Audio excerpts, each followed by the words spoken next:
if needing visas to visit almost any country in the world isn't hard enough, some of us weak passport holders have to look over our shoulders whenever we see flight deals that are amazing, that are too good to be true, just because we're not sure if we're going to need a transit visa or not. If you're wondering what a transit visa is, first of all, congratulations, you won the lottery of birth. But if you're like me and you don't have passport privilege, or you want to travel a lot more and you just want to avoid the hassle of transit visas, then you're in luck, because in this video, I'll be talking all about transit visas. I'll be talking about how to know if you need one, how to avoid needing transit visas, and how to get one if you need a transit visa for your next trip.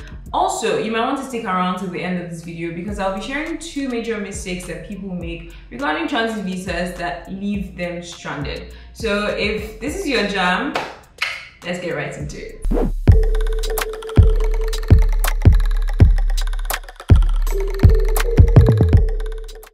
Welcome back to my channel, or welcome if it's your first time here. My name is Alma and I'm a travel content creator.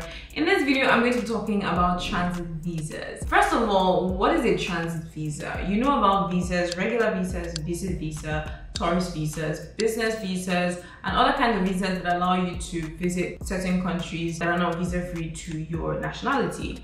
Now, a transit visa is much like those ones, only that this time it only is required for you to have a stopover or layover in a certain country on your way to your final destination. So if you're traveling very soon, one of the things that you need to check before you book that amazing flight deal that you've just found is whether or not you need a transit visa. I have made a video very recently about the things that I look out for before booking a flight, so I'll leave that video in the description box and somewhere up here, so just check it out after this video. So do you need a transit visa for your next trip? Here's how to find out. The first way is right before you book your flight, you would see on the website of most airlines an interactive tool that lets you put in your nationality, what passport you're holding, what residence permits that you have, what visas you have, and where you're going to, and they would give you a list of the documents that you may need. Apart from transit visas, there might be other documents that you don't even know you need, like yellow fever cards, proof of vaccination, and some other things. So make sure you check those interactive tools, look out for them when you're booking your flights. The second way is to give them a call. If you don't find any of those tools or any of those things on the website, you can call the customer support of that airline and ask them directly, oh, I have a Nigerian passport and I'm going to France and I'm going to transit through Paris. Do I need a transit visa? And usually they would answer you and let you know how to go from there. The second way is to check the immigration website of the country that you're going to be transiting through. So if you're going to go on Air France, for instance, you're going to transit through Paris. Now you could go to the immigration website of France, and one way to know the authentic, like the actual immigration website of that country, is that they have their country domain. So France would have .fr, Nigeria will have .ng, South Africa will have .za, and so on and so forth. So make sure that that's the actual official tourism website for the country before you get any information from there and take it seriously. So you can check them out and then go to visas, look at transit visas, and they'll show you the conditions of your travel that would require a transit visa. Now, as a resident hater-in-chief of transit visas and everything they stand for, this is my favorite part of the video. How can you avoid needing a transit visa? The first thing I would say is to get an A-list visa. I call them A-list visas. That's not like a thing, but I call them A-list visas because they almost feel like get out of jail free cards to me. And 4 of them are the US, UK, Schengen, and Canada multiple entry visas. If you have any of these visas, you are allowed to transit through certain areas that you typically would not be allowed to visa free, like transit visa free. For instance, if you have a Canadian visa, maybe you're going to study in Canada from Nigeria and you booked a flight on Lufthansa and you have to transit through Frankfurt, you do not need to get a transit visa. If you didn't have that Canadian visa, you would need a transit visa to board a Lufthansa flight transiting through Frankfurt. And some of these visas, regarding A-list visas, they have certain conditions. Some of them don't allow you to transit through those countries if the transit time is more than 24 hours. Some of them don't allow you if the visa is not valid for the next 3 months or for the next 30 days. So take a second look at it, do your research on the specific country that you're trying to transit through so you don't have any issues. The second thing is to focus on getting multiple entry visas as opposed to single entry visas. So this actually came to bite me in the butt because in January of 2023, I took a trip to India from Canada. And on getting to India, I felt like having flown over 15 hours from Toronto to Delhi, I didn't want to just visit one country and go back. Hey, I would visit another country. And so I booked a last minute trip to the Maldives. And on getting to the Maldives, I couldn't go back to India to catch my flight back to Toronto because I had a single entry visa to India. Now, even though I had a flight that was coming from India back to Toronto, I was not allowed to board my flight back to India because I didn't have a valid visa. I only had a single entry visa which I had already used before to enter the country. I feel like that's very confusing, but that was my issue, and I had to actually go to the Indian embassy in the Maldives to get a transit visa through India. That's the only time I've needed a transit visa. If I had a multiple entry visa to India, I would have avoided the whole situation.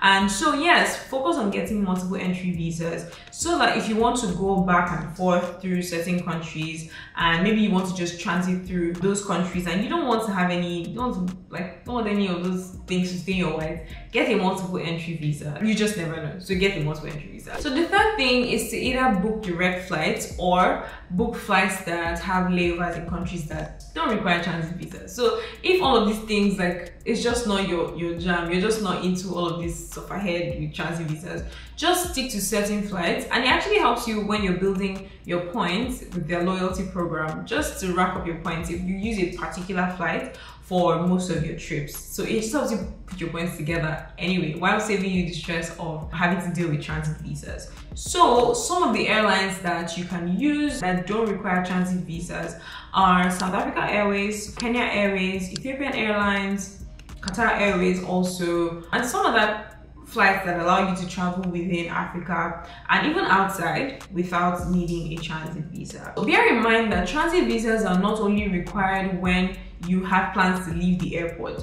Some countries like the US, UK, if they require you to get a transit visa, it doesn't matter if you plan to leave the airport or not, as long as you're going to step foot out of the plane onto their land, their soil, even if it's the airport, even if it's the transit area, they don't care. You need to get a transit visa. So be very, very certain that you don't need one before you book that flight. Now, when I said I was an absolute hater in chief about like transit visas and everything they stand for, one of the things that influenced that decision to take this stand is that the same process that I'm telling this, and I kid you not, the exact process that you need to get a regular tourist visa for like 6 months, 5 years, those kind of visas, like US visa for 10 years, it's the same process you need to go through to get a transit visa. Transit, like, I just want to pass. I'm not as if I'm going to your country.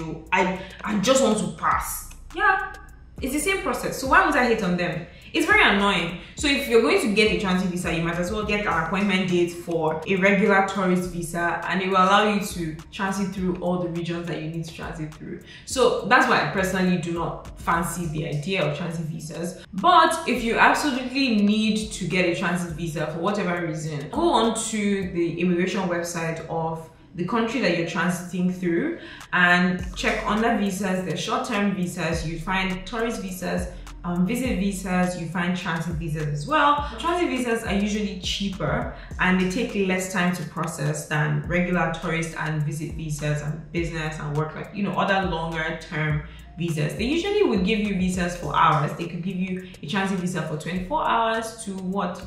2 days, 3 days, 96 hours. It's usually between 24 to 96 hours anyway. So don't expect anything too long. Just transit through the country and keep it moving. So if you absolutely need to get a transit visa, go onto the immigration website, just like you want to apply for a regular tourist or visit visa. Select transit visas, fill out all the information and submit it. They usually require that you have an onward ticket to your destination and you're genuinely transiting through the region and you don't have any plans to jackpot on the way. So yes, with a transit visa, you should also note that you will not be able to go through immigration. On some cases, in some countries, they would actually need you to stay within the transit area. Like you can't enter the country with the transit visa. So read all the terms and conditions before you sign up and give yourself all of that headache only to sit down on the bench in the transit area for like 10 hours. It's so annoying.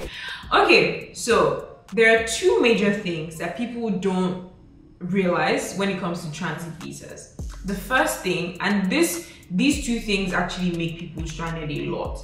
The first thing is, especially within the Schengen area, one thing to know is that even if you do have an A-list visa that allows you to transit visa-free through the Schengen zone, if you're transiting through more than one Schengen country at a time, you would need a transit visa. So for instance, you have a Canadian multiple entry student visa. You booked your flight from Nigeria to Canada and you're on Air France, for instance, and that Air France flight has two stops, one in France and one in Netherlands.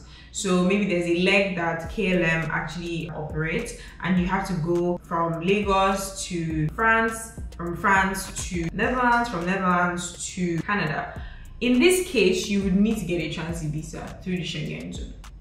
If you had your flight just go from Lagos to France, France to Canada, or from Lagos to Netherlands, Netherlands to Canada, you wouldn't need one with that Canadian visa. Generally, as a rule of thumb, if you're going to have more than one stop on your trip, especially in the Schengen zone, you need a transit visa. Secondly, there's something called a self-transfer ticket, and I explained this in one of the other Travel Thursday videos. So I'll leave the link in the description and I'll also leave the tag up here. So a self-transfer ticket simply means that instead of your luggage going to your final destination, your luggage actually goes to your layover city or the country where you're going to connect for your next flight. And then you have to go through immigration.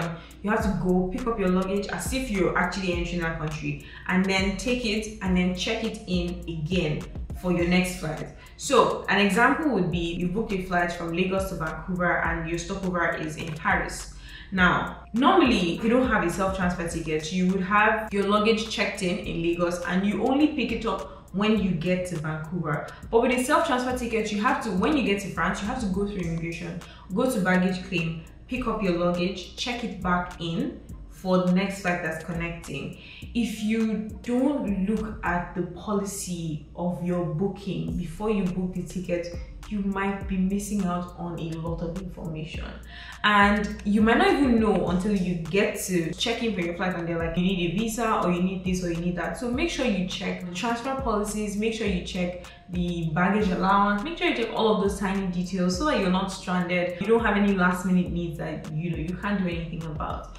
So we have come to the end of this video on transit visas. If you found it helpful, give it a thumbs up, give it a like so that more people can see it. If you also would like to see more travel videos and travel content, travel tips, travel vlogs, all that good stuff, subscribe to this channel so you don't miss out on the next video. I'll see you in my next one. Stay jiggy.